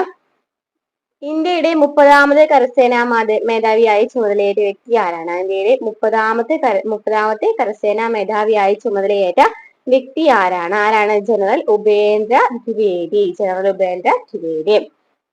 രാജ്യത്തെ ആദ്യത്തെ നഗര പൊതുഗതാഗത റോപ്പ് വേ പദ്ധതി ഉദ്ഘാടനം ചെയ്ത് എവിടെയാണ്? രാജ്യത്തെ ആദ്യത്തെ നഗര പൊതുഗതാഗത റോപ്പ് വേ പദ്ധതി ഉദ്ഘാടനം ചെയ്ത എവിടെയാണ്? വാരണാസി. 2024 ജൂലൈയിൽ കരീബിയൻ രാജ്യങ്ങളിൽ വീശിയടിച്ച ചുഴലിക്കാറ്റ്. 2024 ജൂലൈയിൽ കരീബിയൻ രാജ്യങ്ങളിൽ വീശിയടിച്ച ചുഴലിക്കാറ്റ് ഏതാണ്? ബെറിലാണ്. നെക്സ്റ്റ്, 2024 രസതന്ത്ര നോബൽ വിജയികളിൽ ഉൾപ്പെടാത്തത് ആരാണ്? രസതന്ത്ര നോബൽ വിജയികൾ ആരൊക്കെയാണ് 2024 വരുന്നത്? ആരൊക്കെയാണ്? David Baker, Demis ഹസാബിസ്, John M Jaber എന്നിവയൊക്കെയാണ് 2024 രസതന്ത്ര നോബൽ വിജയികൾ. ചാൾസൺ റൈസിൽ വരുന്നില്ല. അപ്പൊ David Backer, Demis ഹസാബിസ്, John M Jaber എന്നിവരാണ് 2024 രസതന്ത്ര നോബൽ വിജയികൾ എന്ന് പഠിച്ചു വെക്കാം. നെക്സ്റ്റ് ക്വസ്റ്റ്യൻ, T20 ക്രിക്കറ്റിൽ തുടർച്ചയായി 3 സെഞ്ചുറി നേടുന്ന ലോകത്തെ ആദ്യത്തെ താരം ആരാണ്? T20 ക്രിക്കറ്റിൽ തുടർച്ചയായി 3 സെഞ്ചുറികൾ നേടുന്ന ലോകത്തിലെ ആദ്യത്തെ താരം ആരാണ്? തിലക് വർമ്മ. നെക്സ്റ്റ്, ബഹിരാകാശ രംഗത്ത് പ്രഖ്യാപിച്ച നേരിട്ടുള്ള വിദേശ നിക്ഷേപത്തിലെ പുതുക്കിയ വ്യവസ്ഥകൾ പ്രകാരം 100% വിദേശ നിക്ഷേപം അനുവദനീയമായ മേഖല ഏതാണ്? ബഹിരാകാശ രംഗത്ത് പ്രഖ്യാപിച്ച നേരിട്ടുള്ള വിദേശ നിക്ഷേപത്തിലെ പുതുക്കിയ വ്യവസ്ഥകൾ പ്രകാരം 100% വിദേശ നിക്ഷേപം അനുവദനീയമായ മേഖല ഏതാണ്? ഉപഗ്രഹങ്ങളുടെ നിർമ്മാണമാണ് വരുന്നത്. നെക്സ്റ്റ് ക്വസ്റ്റ്യൻ, മഴയ്ക്കപ്പുറം എന്ന കവിതാ സമാഹാരം ആരുടേതാണ്? മഴയ്ക്കപ്പുറം എന്ന് പറയുന്ന കവിതാ സമാഹാരം ആരുടേതാണ്? വിജയലക്ഷ്മി. കേരള നെൽവയൽ സംരക്ഷണ നിയമം നിലവിൽ വന്നത് എന്നാണ്? കേരള നെൽവയൽ സംരക്ഷണ നിയമം നിലവിൽ വന്നത് എന്നാണ് നിലവിൽ വന്നത്? 2008 August 12. Next, Kerala public service കമ്മീഷന്റെ ഓഫീസ് തലവൻ ആരാണ്? കേരള പബ്ലിക് സർവീസ് കമ്മീഷന്റെ ഓഫീസ് തലവൻ ആരാണ്? സെക്രട്ടറി ആണോ? കൃത്യമായി യോജിപ്പിക്കുക. ഓരോന്നും നിലവിൽ വന്ന കമ്മീഷൻസ് ഒക്കെ നിലവിൽ വന്ന ഡേറ്റ് ആണ് ചോദിച്ചിരിക്കുന്നത്. കേരള വനിതാ കമ്മീഷൻ നിലവിൽ വന്നത് എന്നാണ്? കേരള വനിതാ കമ്മീഷൻ നിലവിൽ വന്നത് 1996 മാർച്ച് 14 മാർച്ച് 14 കേരള വനിതാ കമ്മീഷൻ നിലവിൽ വന്നത്. കേരള മനുഷ്യാവകാശ കമ്മീഷൻ നിലവിൽ വന്നതാണ്? കേരള മനുഷ്യാവകാശ കമ്മീഷൻ നിലവിൽ വന്നത് 1998 ഡിസംബർ 11. 1998 ഡിസംബർ 11 കേരള മനുഷ്യാവകാശ കമ്മീഷൻ നിലവിൽ വന്നത്. കേരള ബാലാവകാശ കമ്മീഷൻ നിലവിൽ വന്നത് എന്നാണ്? 2013 ജൂൺ 3 കേരള ബാലാവകാശ കമ്മീഷൻ നിലവിൽ വന്നത്. 2013 ജൂൺ 3 കേരള ന്യൂനപക്ഷ കമ്മീഷൻ നിലവിൽ വന്നതാണ്? 2013 മെയ് 15 അപ്പൊ കേരള വനിതാ കമ്മീഷൻ നിലവിൽ വന്നത് 1996 മാർച്ച് 14. കേരള മനുഷ്യാവകാശ കമ്മീഷൻ 1998 ഡിസംബർ 11. കേരള ബാലാവകാശ കമ്മീഷൻ 2013 ജൂൺ 3. കേരള ന്യൂനപക്ഷ കമ്മീഷൻ 2013 മെയ് 15. ഓക്കെ, ക്ലിയർ ആയല്ലോ? സംസ്ഥാന നിയമസഭകളിൽ പട്ടികജാതി പട്ടികവർഗങ്ങൾക്കുള്ള സീറ്റ് സംവരണത്തെ പറ്റി പ്രതിപാദിക്കുന്ന ഭരണഘടനാ വകുപ്പ് ഏതാണ്? സംസ്ഥാന നിയമസഭകളിൽ പട്ടികജാതി പട്ടികവർഗങ്ങൾക്കുള്ള സീറ്റ് സംവരണത്തെ പറ്റി പ്രതിപാദിക്കുന്ന ഭരണഘടനാ വകുപ്പ് ഏതാണ്? 332. സംസ്ഥാന ഭരണപരിഷ്കാര കമ്മീഷനെ സംബന്ധിച്ച് ശരിയായ പ്രസ്താവന തിരഞ്ഞെടുക്കുക. നോക്കാം. ഭരണപരിഷ്കാര കമ്മീഷന് നിർദ്ദേശങ്ങൾ നൽകാൻ കഴിയുന്ന പൊതുഭരണത്തിലെ പ്രധാന മേഖലകളുടെ എണ്ണം 15 ആണെന്ന് പറയുന്നത് തെറ്റാണ്. രണ്ടാം സംസ്ഥാന ഭരണ കമ്മീഷൻ അധ്യക്ഷനാണ് DK നായനാറാണെന്ന് പറയുന്നുണ്ട്, അതും തെറ്റാണ്. നമുക്ക് ശരിയായത് മാത്രമല്ലേ ചോദിച്ചിരിക്കുന്നത്, ശരിയായ പ്രസ്താവന മാത്രമാണ് ചോദിച്ചിരിക്കുന്നത്. ഉദ്യോഗസ്ഥർക്കും ജനപ്രതിനിധികൾക്കും സാധാരണക്കാരന്റെ നന്മയ്ക്കായി കൂടുതൽ ഇടപെടലുകൾ നടത്താനാകുന്ന തരം ഭരണം ശുപാർശ ചെയ്തത് ഒന്നാം ഭരണപരിഷ്കരണ കമ്മീഷൻ ആണെന്ന് പറയുന്നതാണ് ശരി വരുന്നത്. ഉദ്യോഗസ്ഥർക്കും ജനപ്രതിനിധികൾക്കും സാധാരണക്കാരന്റെ നന്മയ്ക്കായി കൂടുതൽ ഇടപെടലുകൾ നടത്താനാകുന്ന തരം ഭരണം ശുപാർശ ചെയ്തത് ആരാണ്? ഒന്നാം ഭരണപരിഷ്കാര കമ്മീഷനാണ്. ISRO 2024 ഓഗസ്റ്റ് 16 വിക്ഷേപിച്ച ഭൗമ നിരീക്ഷണ ഉപഗ്രഹം ഏതാണ്? 2024 ഓഗസ്റ്റ് 16 വിക്ഷേപിച്ച ഭൗമ നിരീക്ഷണ ഉപഗ്രഹം ഏതാണ്? OS-8. ഏത് പദ്ധതിയിലൂടെയാണ് തളിപ്പറമ്പ് സംസ്ഥാനത്തെ ആദ്യത്തെ സമ്പൂർണ്ണ ഡിജിറ്റൽ സാക്ഷരതാ മണ്ഡലമായി മാറിയത്? തളിപ്പറമ്പ് സംസ്ഥാനം ആദ്യത്തെ സമ്പൂർണ്ണ ഡിജിറ്റൽ സാക്ഷരതാ മണ്ഡലമായി മാറിയത് ഏത് പദ്ധതിയിലൂടെയാണ് ചോദിച്ചിരിക്കുന്നത്? ഏത് പദ്ധതിയാണ്? ഇടം പദ്ധതി. പരോപകാരി എന്ന മാസികയുടെ പത്രാധിപരായിരുന്നത് ആരാണ്? പരോപകാരി എന്ന മാസികയുടെ പത്രാധിപരായിരുന്നത് ആരാണ്? മക്തി തങ്ങൾ. 2024 ജൂലൈയിൽ 24 മണിക്കൂറിനുള്ളിൽ ഏറ്റവും കൂടുതൽ വൃക്ഷത്തൈകൾ നട്ട് ലോക റെക്കോർഡിട്ട ഇന്ത്യൻ നഗരം ഏതാണ്? 2024 ജൂലൈയിൽ 24 മണിക്കൂറിനുള്ളിൽ ഏറ്റവും കൂടുതൽ വൃക്ഷത്തൈകൾ നട്ട് ലോക റെക്കോർഡിട്ട ഇന്ത്യൻ നഗരം ഏതാണ്? ഇൻഡോർ. കേന്ദ്ര കിഴങ്ങുവിള ഗവേഷണ കേന്ദ്രം വികസിപ്പിച്ച പുതിയനം മരച്ചീനികളുടെ പേര് എന്താണ്? പുതിയനം മരച്ചീനികളുടെ പേര് എന്താണ്? ശ്രീ അന്നം ശ്രീ മന്ന. കൂട്ടുപദ്ധതിയിൽ കേരള പോലീസുമായി സഹകരിക്കുന്ന സംഘടന ഏതാണ്? ബച്പൻ ബച്ചാവോ ആന്തോളൻ. Next question.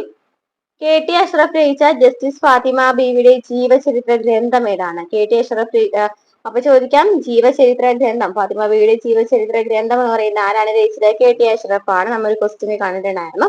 അപ്പൊ ഈ ഫാത്തിമ ബീവിയുടെ ഏത് ഗ്രന്ഥത്തിന്റെ പേരാണ് ചോദിച്ചിരിക്കുന്നത്? എന്താണ് പേര്? നീതിയുടെ ധീരസഞ്ചാരം. നെക്സ്റ്റ് മാത്സ് ക്വസ്റ്റ്യൻസ് ആണ്. മാത്സ് ക്വസ്റ്റ്യൻസിന്റെ ആൻസേഴ്സ് ഞാൻ പറഞ്ഞു പോകാം, ചെയ്ത് നോക്കാം കേട്ടോ. ഒരു സമബഹുഭുജത്തിന്റെ ഒരു ആന്തരകോണങ്ങൾ 150 ഡിഗ്രി ആയാൽ അതിന് എത്ര വശങ്ങൾ ഉണ്ടായിരിക്കും? 12 വശങ്ങൾ. 4:3 എന്ന അംശബന്ധം കിട്ടാൻ 6:4 എന്ന അംശബന്ധത്തോടെ എത്ര കൂട്ടണം? 2. ഒരു സമാന്തര പ്രോഗ്രഷന്റെ 4-ാം പദം ആദ്യ പദത്തിന് 3 മടങ്ങിന് തുല്യമാണ്. 7-ാം പദം 3-ാം പദത്തിന്റെ 2 മടങ്ങിനേക്കാൾ 1 കൂടുതലാണെങ്കിൽ ആദ്യ പദം എത്രയാണ്? 3. 3 സംഖ്യകളുടെ ശരാശരി 12ഉം ആദ്യത്തെ 2 സംഖ്യകളുടെ ശരാശരി 10ഉം അവസാന 2 സംഖ്യകളുടെ ശരാശരി 14ഉം ആണെങ്കിൽ അവയിൽ ഏറ്റവും ചെറിയ സംഖ്യ ഏതാണ്? 8. എയും ബിയും കൂടി 5 മിനിറ്റിൽ 40 പേജുകൾ ടൈപ്പ് ചെയ്യുന്നു. എ മാത്രമായി 4 മിനിറ്റിൽ 20 പേജുകൾ ടൈപ്പ് ചെയ്യുന്നുവെങ്കിൽ ബി മാത്രമായി എത്ര പേജുകൾ ടൈപ്പ് ചെയ്യും? 3. 150 രൂപ വിലയുള്ള ഒരു സാധനത്തിന്റെ വില 180 രൂപയായി വർദ്ധിച്ചാൽ വർധനവിന്റെ ശതമാനം എത്രയാണ്? 20%. 76 പ്ലസ് എന്ന് വെച്ചാൽ ഇൻറ്റു ആണ്. ക്വസ്റ്റ്യൻ വായിച്ചു നോക്കിയിട്ട് ആൻസർ എഴുതാം കേട്ടോ. 76ന്റെ ആൻസർ വരുന്നത് 26 ആണ്. ABCDZ ഇതില് ഏതക്ഷരമാണ് ജെയുടെ അടുത്തുള്ള മൂന്നാമത്തെ അക്ഷരത്തിന് വലത് 15ാമതായിട്ട് വരുന്നത്? ആൻസർ വരുന്നത് ഡി ആണ്, 5 ആണ്. 2019 ഏപ്രിൽ 15 തിങ്കളാഴ്ചയാണെങ്കിൽ 2025 ഏപ്രിൽ 15 ഏത് ദിവസമായിരിക്കും എന്ന് പറയുന്നത് ഏതാണ്? ചൊവ്വയാണ്. ട്രെയിൻ എപ്പോൾ വരുമെന്ന ചോദ്യത്തിന് സ്റ്റേഷൻ മാസ്റ്റർ പ്രകാരം ഉത്തരം നൽകി. പിന്നീട് സമയത്തിന് 5-1 അവശേഷിക്കുന്ന സമയം തുല്യമാകുമ്പോൾ വരും. എന്നാൽ ട്രെയിൻ വരുന്ന സമയം എത്രയാണ്? ആൻസർ വരുന്നത് സി ആണ്, 8 PM ആണ്. 80 ഫിഷസ് ഈക്വൽ ടു 66, സീസ് ഈക്വൽ ടു 6, ബോട്ട് എന്ന് പറയുന്നത് എത്രയാണെന്നാണ് ചോദിച്ചിരിക്കുന്നത്. ആൻസർ ബി ആണ്, 70 ആണ്. നെക്സ്റ്റ് ഇംഗ്ലീഷ് ആണ്. ഗീത സിനോണിം ഓഫ് ഫുഗാഷിയസ് അല്ലെങ്കിൽ ഫഗാഷിയസ് എന്നൊക്കെ പറയും. അതിന്റെ സിനോണിം എത്രയാണ്? കറക്റ്റ് പ്രൊണൗൺസിയേഷൻ എനിക്കറിയില്ല. അപ്പം അതിന്റെ സിനോണിം ഏതാണ് വരുന്നത്? എഫേമറൽ ആണ് വരുന്നത്. Next, government has bestowed various privileges to the ethnic group. അവിടെ ഏതാണ് വരുന്നത് എന്നാണ് ചോദിച്ചിരിക്കുന്നത്. ഏതാണ് വരുന്നത്? ഡി ആണ്, upon ആണ് വരുന്നത്. Government has bestowed upon various privileges to ethnic group. Identify the correct spelling. ഇതിലെ കറക്റ്റ് സ്പെല്ലിംഗ് ഏതാണെന്നാണ് ചോദിച്ചിരിക്കുന്നത്. കറക്റ്റ് സ്പെല്ലിംഗ് ഏതാണ്? ഇതാണ്ടോ ഫസ്റ്റത്തെയാണ് വരുന്നത്. Next, she is astonished to see people of diverse backgrounds live dash in the village. She is astonished to see people of diverse backgrounds live dash in the village. ഏതാണ് വരുന്നത്? cheek by Joel. Select a suitable one-word substitute for an ability to stay calm in difficulties in a situation. Select a suitable one-word substitute for an ability to stay calm in difficult situations. ഏതാണ് വരുന്നത്? Sancford. Next, change the sentence to reported speech. He said I can do it myself. He said that he could do it myself. He said that he could do it himself. ഏതാണ് വരുന്നത്? 86. ഏതാണ് വരുന്നത്? Option 2 ആണ്. He said that he could do it himself. അല്ലെ, himself എന്നാണ് വരുന്നത്. Change the voice. Someone has changed my attitude. ഏതാണ് വരുന്നത്? Answer my attitude has been changed by someone. What is the correct full form of etc? etc എന്ന് പറയുന്നതിന് full form ആണ് ചോദിച്ചിരിക്കുന്നത്. ഏതാണ് എക്സിട്ര എന്ന് പറയുന്നതിൽ ഏതാണ് വരുന്നത്? ഇത് എപ്പോഴും ചോദിക്കാനുള്ള ക്വസ്റ്റ്യൻ ആണോ?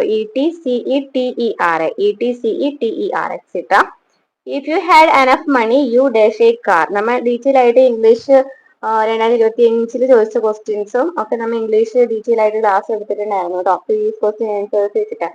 അപ്പൊ അതില് നമ്മൾ പറഞ്ഞിട്ടുണ്ടായിരുന്നു ഇഫ് ക്ലോസ് പറഞ്ഞിട്ടുണ്ടായിരുന്നു. അപ്പൊ എന്താ വരുന്നത്? ഇഫ് യു ഹാഡ് എനഫ് മണി എന്നാണ് ചോദിച്ചിരിക്കുന്നത് അല്ലെ. അങ്ങനെയാണെന്നുണ്ടെങ്കിൽ ഇവിടെ ആൻസർ ചെയ്താൽ വരാം കുഡ് ബൈ അല്ലെ. കുഡ് പ്ലസ് V1 ഫോം ആണ് വരാം അല്ലെ. Next, my mother boat dash jacket for me. ഏതാണ് വരുന്നത്? A my mother A very pretty new denim jacket for me എന്നാണ് വരുന്നത്. നെക്സ്റ്റ് മലയാളാണ്. വിചിതൻ എന്ന പദത്തിന് അനുയോജ്യമായ അർത്ഥം തിരഞ്ഞെടുക്കുക. നമ്മൾ ഡീറ്റെയിൽ ആയിട്ട് പ്രീവിയസ് ക്വസ്റ്റ്യൻ ആൻസേഴ്സ് എല്ലാം 2025 മുതൽ ഇതുവരെ TC ചോദിച്ച എല്ലാ ക്വസ്റ്റ്യൻ ആൻസേഴ്സ് ആയിട്ട് ഒരു സീരീസ് സ്റ്റാർട്ട് ചെയ്തിട്ടുണ്ട് കേട്ടോ. പ്രീവിയസ് ക്വസ്റ്റ്യൻ ആൻസേഴ്സ് 3 ക്ലാസ് നമ്മൾ ഓൾറെഡി ചെയ്ത് കഴിഞ്ഞിട്ടുണ്ട്. ആ ക്ലാസ്സുകളിൽ കാണാട്ടോ പോയിട്ടാ. അപ്പൊ അതിൽ നിന്ന് തന്നെയാണ് ക്വസ്റ്റ്യൻസ് വരെയുള്ള പ്രീവിയസ് ക്വസ്റ്റ്യൻ ആൻസേഴ്സ് എന്ന മലയാളം ചെയ്യുകയാണെന്നുണ്ടെങ്കിൽ അത്രയോ ഉപകാരപ്രദമായിരിക്കും. അപ്പൊ 3 ക്ലാസ് നമ്മൾ ചെയ്തിട്ടുണ്ട്. ക്ലാസ്സുകൾ നോക്കാം കേട്ടോ. അപ്പൊ എന്താണ് വിചിതൻ എന്ന പദത്തിന് അനുയോജ്യമായ അർത്ഥം തന്നിരിക്കുന്നത് ഏതാണെന്നാണ് ചോദിച്ചിരിക്കുന്നത്. ഏതാണ്? പരാജയപ്പെട്ടവൻ. കല്ല് എന്ന പദത്തിന് സമാനമല്ലാത്ത പദം ചോദിച്ചിട്ടുണ്ട്. കല്ല് എന്ന പദത്തിന് സമാനമായ പദങ്ങൾ ഏതൊക്കെയാണ്? കല്ല് എന്ന് പറയുന്നതിന് സമാനമായ പദങ്ങൾ ഏതൊക്കെയാണ്? അശ്മം, ശില, ഉപലം എന്നൊക്കെ പറയുന്നത് കല്ലിന്റെ സമാന പദങ്ങളാണ് കേട്ടോ. കണ്ടനെയാണ് തെറ്റി വരുന്നത്. എറവെള്ളം എറുമ്പിന് സമുദ്രം എന്ന ശൈലിയുടെ അർത്ഥം എന്താണ്? എന്താണ് എറവെള്ളം എറുമ്പിന് സമുദ്രം എന്നാണ്? അല്പവസ്തുക്കൾ നിസ്സാരമായവർക്ക് വലുതായിട്ട് തോന്നും. സന്ധി നിയമപ്രകാരമുള്ള ശരിയായ പദനിര കണ്ടെത്തുക. സന്ധിയാണ് ചോദിച്ചിരിക്കുന്നത്. ശരിയായ പദനിരയാണ് ചോദിച്ചിരിക്കുന്നത്. ഏതാണ് തന്നിരിക്കുന്നത് നോക്കി. നിറപ്പറ, എരുത്തി, ഉരക്കല്. നിറപ്പറ, എരുത്തി, ഉരക്കല്. പദചേർച്ച കണ്ടെത്തുക. അന്ത്യത്തിൽ. അന്ത്യത്തിൽ നമ്മൾ എങ്ങനെയാണ് എഴുതാ? അന്ത്യത്തിൽ എന്ന് പറയുന്നത് എങ്ങനെയാണ് എഴുതാ? അന്ത്യം പ്ലസ് ഇൽ. അന്ത്യം പ്ലസ് ഇൽ. വേദപാരംഗതൻ എന്ന പദം എങ്ങനെ വിഗ്രഹിക്കാം? വേദപാരംഗതൻ എന്ന പദം എങ്ങനെ വിഗ്രഹിക്കാം? വേദത്തിൽ പാരംഗതനായവൻ. വേദത്തിൽ പാരംഗതനായവൻ. നെക്സ്റ്റ് അലിംഗ ബഹുവചനത്തിന് ഉദാഹരണം എഴുതുക. അലിംഗ ബഹുവചനത്തിന് ഉദാഹരണം ഏതാണ്? ഏതാണ്? പണിക്കാറാണ് അല്ലെ. പണിക്കാർ എന്ന് പറയുന്നത് അലിംഗ ബഹുവചനത്തിന് ഉദാഹരണമാണ്. യാചകൻ എതിർലിംഗം എഴുതുക. യാചകന്റെ നമ്മൾ പ്രീവിയസ് ക്വസ്റ്റ്യൻ ആൻസേഴ്സ് ചെയ്തപ്പോൾ ക്വസ്റ്റ്യൻ ആണല്ലോ അല്ലെ. യാചകൻ എന്ന് പറയുന്നത്. യാചകൻ ഏതാണ് വരുന്നത്? യാചകി എന്നാണ്. യാചകി എന്നാണ് വരുന്നത്. ഇൻ അക്കോർഡൻസ് വിത്ത് ഉചിതമായ മലയാള പരിഭാഷ ഏതാണ്? ഇൻ അക്കോർഡൻസ് വിത്ത് ഏതാണ്? അതനുസരിച്ച്. ദുഷ്കരം എന്ന പദത്തിന്റെ വിപരീതപദം ഏതാണ്? ദുഷ്കരം എന്നതിന്റെ ഏതാണ് വിപരീതപദം വരുന്നത്? അസുഖരം അല്ലെ. സുഖരം എന്നാണ് വരുന്നത്. അപ്പൊ ഇത്രയൊക്കെ ക്വസ്റ്റ്യൻസ് ആണ് നമ്മൾ ഇന്നത്തെ ക്ലാസ്സിൽ ഉൾപ്പെടുത്തിയിട്ടുണ്ടായിരുന്നത് കേട്ടോ. ക്ലാസ്സുകൾ ഇഷ്ടമാവാണ് നിങ്ങൾ സപ്പോർട്ട് ചെയ്യുക. അതുപോലെ തന്നെ മോഡൽ ക്വസ്റ്റ്യൻ പേപ്പർ നാം ഓൾറെഡി ഒരു ക്ലാസ് ചെയ്തിട്ടുണ്ടായിരുന്നു. അപ്പൊ മോഡൽ ക്വസ്റ്റ്യൻ പേപ്പേഴ്സ് ഇനിയും വേണമെന്നുണ്ടെങ്കിൽ കമന്റ്